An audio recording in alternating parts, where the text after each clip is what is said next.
नमस्कार मित्रांनो. आजची आपण रिॲक्शन जी घेणार आहे ती पीटरसन ओलिफिलिनेशन ही रिॲक्शन घेणार आहेत.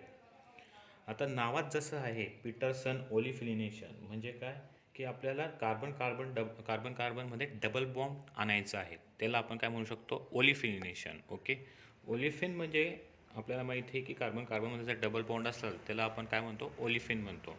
तर ही प्रोसेस कशी होते किंवा ही प्रोसेस कशी कॅरी आउट होते ते आपल्याला शिकायचं आहे. ते आपल्याला पीटरसनने सांगितलं होतं. ॲक्च्युली त्याची जी रिॲक्शन होती त्याच्यामध्ये त्याने डबल बॉन्ड आणण्यासाठी दोन सबस्ट्रेट यूज केले. पहिला म्हणजे अल्फा सिलिल कार्बनियम. आता अल्फा का म्हटलं आहे? कारण की हा जो कार्बन आहे या कार्बनलाच ट्रायल्सिल सिलिन ग्रुप लागला आहे म्हणून तो आला अल्फा सिलिन. कार्बनियम का कारण की हा मेटल आहे आणि मेटल हा इलेक्ट्रो पॉझिटिव्ह नेचर असतो जो की स्वतःचे इलेक्ट्रॉन कार्बनला देऊन देईल आणि कार्बन काय होईल? निगेटिव्ह होईल. तर निगेटिव्ह झालेला जो कार्बन आहे तो इझिली कुठे अटॅक करू शकतो? अल्डिहाइड वेदर कीटोन यांच्या कार्बोनिल कार्बनला इझिली अटॅक करू शकतो. कार्बोनिल कार्बनच का? कारण की कार्बोनिल कार्बन हा मोर इलेक्ट्रो पॉझिटिव्ह नेचर असतो. ही रिॲक्शन वर्कआउट झाली की आपल्याला कार्बन कार्बनमध्ये डबल बॉन्ड तयार होतो. आता मेन गोष्ट अशी आहे की ही रिॲक्शन दोन मेकॅनिझमने जाऊ शकते. Okay. Which one? First one basic and second one acid. अशा दोन्ही मेकॅनिझममुळे ती अंडरगो होऊन आपल्याला कार्बन कार्बनमध्ये डबल बॉन्ड भेटू शकतो. सुरुवातीला आपण याची अल्फा सेलिल कार्बनियमची आणि अल्डिहाइड वेदर आपला कीटोन असेल त्याची रिॲक्शन करून आपल्याला beta hydroxy silyl tri alkyl silane हा बनवावा लागतो. त्याच्यानंतर आपल्याला ॲसिडिक वर्कअप आणि बेसिक वर्कअप हे दोघी वर्कअप करावे लागतात. मग तत्पूर्वी आपण बीटा हायड्रॉक्सी सिलेन तयार करून घेऊ. ते तयार करण्यासाठी आपल्याला माहिती आहे की आपला जो डिझायर रिएजंट आहे तो आपण घेऊ ट्राय अल्किल सिलेन. ओके. मेटल आणि हा आपला वेदर कीटोनिक और अल्डिहाइड ग्रुप आपण घेतला तर हा निगेटिव्ह कार्बनियम इझिली कुठे अटॅक करेल? तर कार्बोनिक कार्बनवर अटॅक करू शकतो. तो आपण अटॅक दाखवून देऊ. ओके. इथे अटॅक केल्यानंतर हायड्रॉक्सी ग्रुप ऑक्सिजन ग्रुप त्याला मेटल लागलं आहे. आपला ट्राय अल्किल सिलेल ग्रुप ह्या पद्धतीने आपल्याला प्रोडक्ट भेटतो. अटॅक केल्यानंतर हे दोघी ग्रुप वरती आपण असे लिहिले या पद्धतीने अटॅक इकडे करतो आहे. ओके. येणारा हा अटॅक केलून झालेला हा बॉन्ड आणि हा ग्रुप ॲज इट इज आपण इथे लावला आहे. याच्यावर जर आपण वर्कअप केलं, वॉटरची ॲडिशन केली तर आपल्याला इथं आपण वॉटरची ॲडिशन करूया.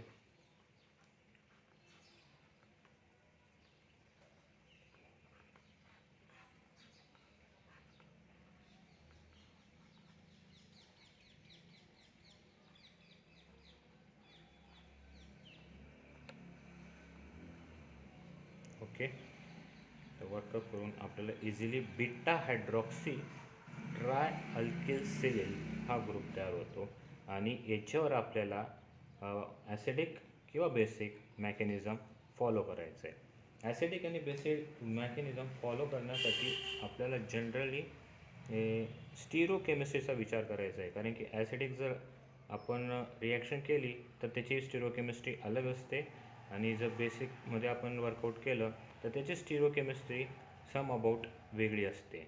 तर ह्या reaction generally CSIR NET, GATE किंवा सेटसारख्या एक्झामला विचारतात आणि खूप इम्पॉर्टंट रिॲक्शन आहे. तर मित्रांनो शेवटपर्यंत कॅरी आउट करा. आपला हा व्हिडिओ शेवटपर्यंत चेक करा कारण की ही रिॲक्शन हमखास विचारली जाते. ओके. मग आपण आत्ता बीटा हायड्रॉक्सी ट्राय अल्किल सिलेन बोलवलं आहे. आता याच्यावर आपल्याला ॲसिडिक आणि बेसिक असे दोन मेकॅनिझम पाहिजे. सुरुवातीला आपण बेसिक मेकॅनिझम पाहू, नंतर आपण ॲसिडिककडे फॉलो करू. त्यासाठी आपण इथं लिहून घेतलं बीटा हायड्रॉक्सी ट्राय अल्किल सिलेन. ओके. आता याच्यावर आपल्याला एक तर बेसिक एक तर ॲसिडिक मेकॅनिझम वर्कआउट करायचं आहे. सुरुवात करू आपण बेसिक मेकॅनिझमपासून. ओके. तर ही रिॲक्शन ॲज इट इज मी राहू देतो. आपण बेसिक रिॲक्शन याच्यावर घेऊया आणि एक्सप्लेन करूया. ओके.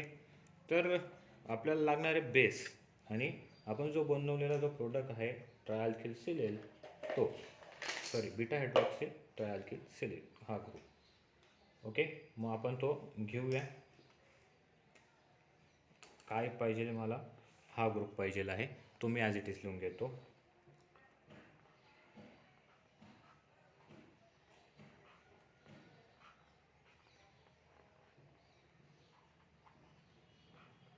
ओके.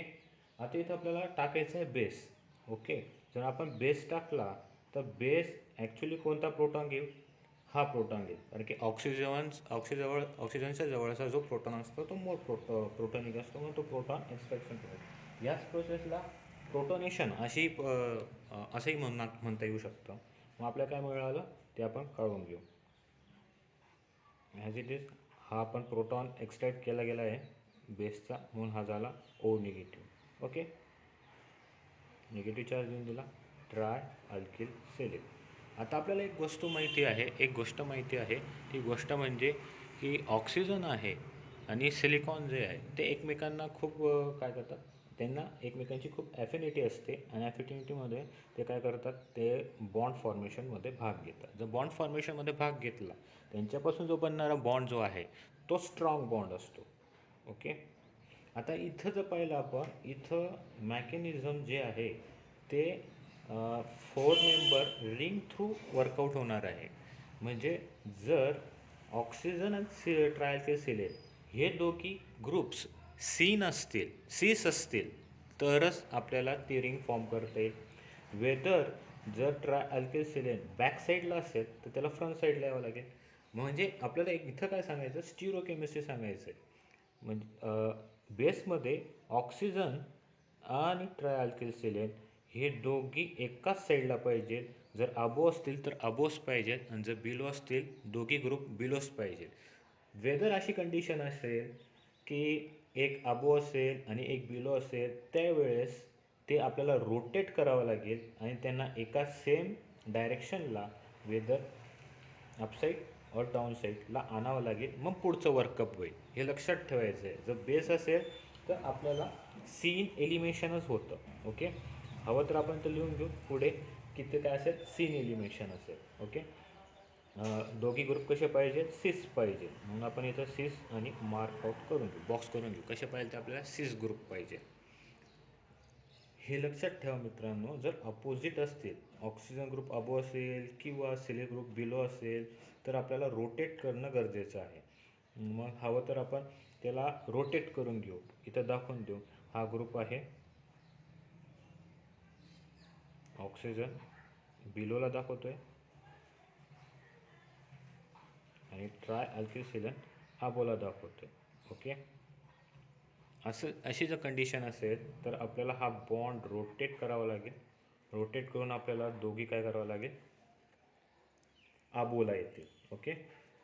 मग अशा कंडिशनमध्ये जर दोन अबोला आले तर एक ग्रुप तुमचा काय जातो, बिलोला जाईल.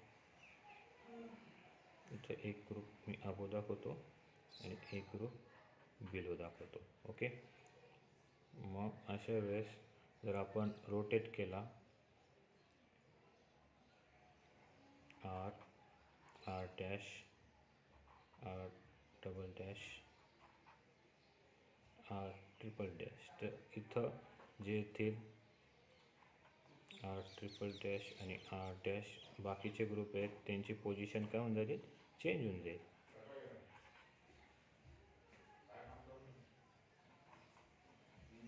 ओके. या पद्धतीने मग आपण काय करून घेतलं, त्यांना रोटेशन परफॉर्म करून घेतलेले. रोटेशन केल्यानंतरच ते काय फॉर्म करू शकतात, 4 member oxygen containing ring form करून 4 मेंबर रिंग ते परफॉर्म करू शकतात. ओके. मग आपण इथं दाखवू. आता इथं स्टिरिओकेमिस्ट्री नाही दाखवणार, ॲक्च्युली डायरेक्टली आपण सॉल्व आउट करू. ट्रायमेथिल सिलेन हा ग्रुप. ओके.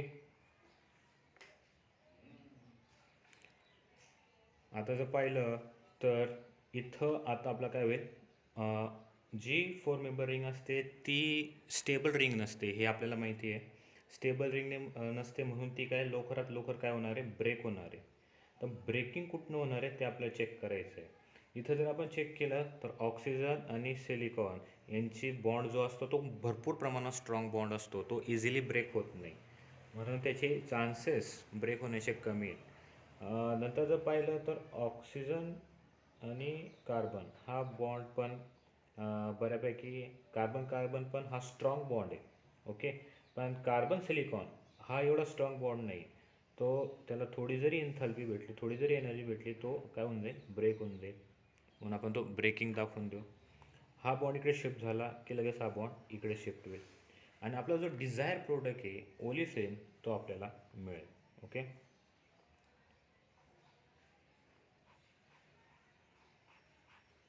ओके, ह्या पद्धतीने. मग आपल्याला इथं काय लक्षात ठेवायचं आहे, इथं मेनली आपल्याला काय विचारू शकतात, आपल्याला एखादा जर प्रोडक्ट दिला आणि प्रोडक्ट दिल्यानंतर जर आपल्याला ॲसिड किंवा बेस दिला, आता एक्झाममध्ये कोणतेही देऊ शकतात, हे दोघी ग्रुप वेदर ते आपल्याला सीन देऊ शकतात किंवा दोघी ग्रुप आपल्याला ट्रान्सही देऊ शकतात. आणि ट्रान्स असताना जर आपल्याला बेस दिला तर आपल्याला रोटेशन करायचं आहे, आणि जर सीस असेल तर रोटेशन करायची काही गरज नाही, डायरेक्टली आपण त्यांचं इलिमिनेशन करू शकतो. म्हणून आपण एक लिहून घेऊ, जर बेस असेल तर इलिमिनेशन कोणत्या पद्धतीने होतं, सिस इलिमिनेशन कॅरी आउट होतं. म्हणजे आपल्या लक्षात राहायला सोपं जाईल, सिस इलिमिनेशन. ओके. हे मेन वस्तू आहे. पीटरसनमध्ये हे जास्त विचारल्या जातात. कंडिशन चेंज करून दिले जातात, कंडिशननुसार आपल्याला रिॲक्शन सॉल्व करायची आहे.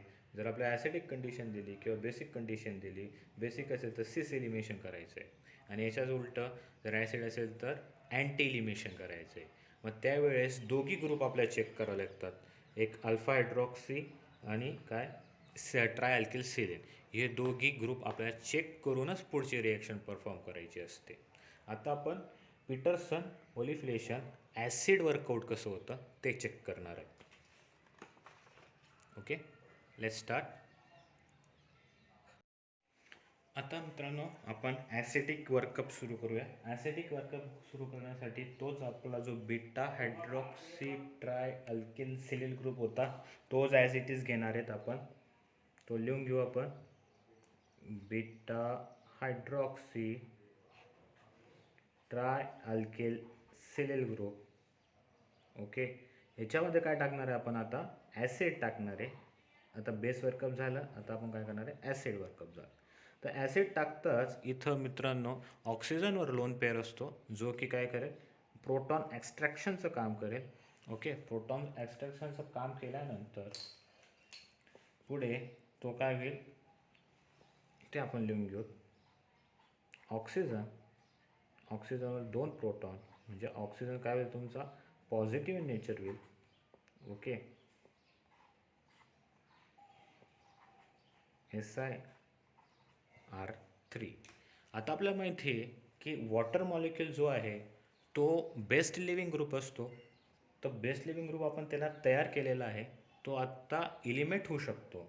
पण इलिमेशनसाठी जेव्हा आपण ॲसिड वापरेल तेव्हा वॉटर ग्रुप, म्हणजे हा ग्रुप, हायड्रॉक्सी ग्रुप आणि सिलिल ग्रुप हे अँटी इन नेचर पाहिजे, तेव्हा इलिमिनेशन पॉसिबल आहे. ओके. मग जर ते एकाच डायरेक्शनला असतील तर आपल्याला त्यांना रोटेट करावं लागेल. रोटेट केल्यानंतर तो काय होईल, अँटी पोझिशनमध्ये येईल. म्हणून आपण इथं रोटेशन करतोय असं दाखवून देऊ. रोटेशन केल्यानंतर दोघी पार्ट जे आहेत ते अपोजिट साईड म्हणजे ट्रान्सफॉर्ममध्ये येते.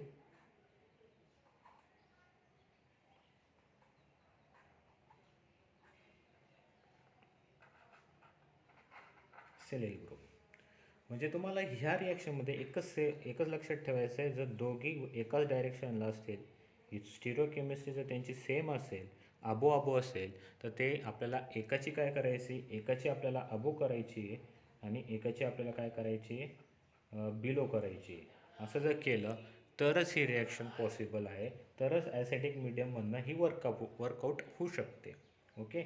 मग इथं परत आपल्याला इलिमिनेशन करण्यासाठी सिलिकॉन आणि कार्बन हा जो बॉन्ड आहे तो खूप वीक बॉन्ड आहे, म्हणून तो वीक बॉन्ड काय होईल, ब्रेक होईल. तो ब्रेक झाल्यानंतर हा वॉटर मॉलिक्यूल बाहेर निघून जाईल.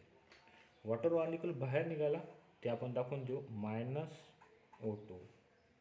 आणि इतर जे ग्रुप आहेत आपले, जे की हा का होता आपला बिलो होता आणि हा अबो होता, तर ते ग्रुप आपल्याला इथं ओलिफिन तयार होतो ह्या टाईपने. ओके. आता ह्या रिॲक्शनमध्ये पण तुम्हाला मेनली काय लक्षात ठेवायचं आहे, जर तुम्ही ॲसिड वापरलं, ओके, ॲसिड वापरलं किंवा ॲसिडिक वर्कआउट केलं, तर ॲसिडिक वर्कआउटमध्ये काय पॉसिबल आहे, तर अँटी इलिमिनेशन पॉसिबल आहे. ओनली अँटी इलिमिनेशन पॉसिबल राहणार आहे. ओके. म्हणून आपण मुद्दामून हे पॉईंट लिहून घेतले. कोणता पॉईंट, ॲसिड वर्कअप झालं तर अँटी एलिमिनेशन लक्षात ठेवायचं आहे, आणि जर बेसिक वर्कअप झालं तर सीन इलिमिनेशन लक्षात ठेवायचं आहे. हे जर लक्षात राहिलं तर पीटर ओलिफिनेशन सारखी सोपी रिॲक्शन कोणतीच नाही आहे. ओके. हे लक्षात घ्या मित्रांनो. परत आपण एक्सप्लेन करतो लागल्यास तर. इथं आपल्याला बेसिक मीडियममध्ये काय पाहिजे, सीन इलिमिनेशन, कारण की तो काय जातो 4 मेंबर रिंग थ्रू जातो, म्हणून आपलं सीन इलिमिनेशनच पॉसिबल आहे. हायड्रॉक्सी ग्रुप किंवा ओ ग्रुप, ऑक्सिजन ग्रुप आणि सिलिकॉन ग्रुप दोघे कसे पाहिजेत, सेम पोझिशनला पाहिजे. आणि ॲसिडिकमध्ये आपल्याला ऑक्सिजन ग्रुप आणि सिलिकॉन ग्रुप कसे पाहिजे, ऑपोजिट पाहिजे, म्हणून मी मुद्दाम इथं अबो आणि एकाला बिलो दाखवलेला आहे. ओके. स्टिरिओ केमिस्ट्री खूप महत्त्वाची आहे पीटरसन ओलिफिनेशनमध्ये. धन्यवाद मित्रांनो.